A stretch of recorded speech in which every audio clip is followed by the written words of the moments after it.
এখন একটা গেম খেলা হবে, যেখানে পার্টিসিপেট করবে দীপ্ত আর দীপ্ত দাদা ভাই উজান, তাই তো?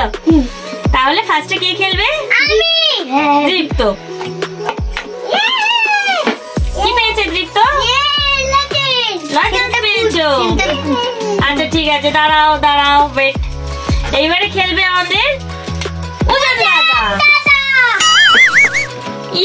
উজান দাদা কিছু পাইনি, এটা খুলে নাও। দাঁড়াও, এইবারে আবার আমরা খেলবো দীপ্তর সাথে। দীপ্ত তোলো। এইবারে দীপ্ত কিছু পাইনি। এবারে বিট্টু দাদা।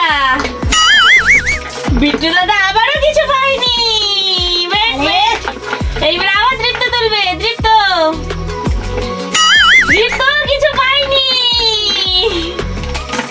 বিট্টু দাদা পেয়েছে লজেন্স। কি পেয়েছে? লজেন্স। দীপ্ত কি পেয়েছো? চকলেট। এইবারে বিট্টু দাদা। ইয়েস, বিট্টু দাদাও চকলেট। তাহলে তোমরা কেমন কেমন চকলেট পেয়েছো দেখাও। কটা চকলেট? তুমি দুটো, বিট্টু দাদা দুটো। গেমটা কেমন হলো? তোমরা কি মজা পেয়েছো? এই ভিডিওটাতে একটা লাইক করে দেবেন, আর আরো এইরকম ভিডিও দেখার জন্য আপনারা এই চ্যানেলটাকে সাবস্ক্রাইব করে দেবেন।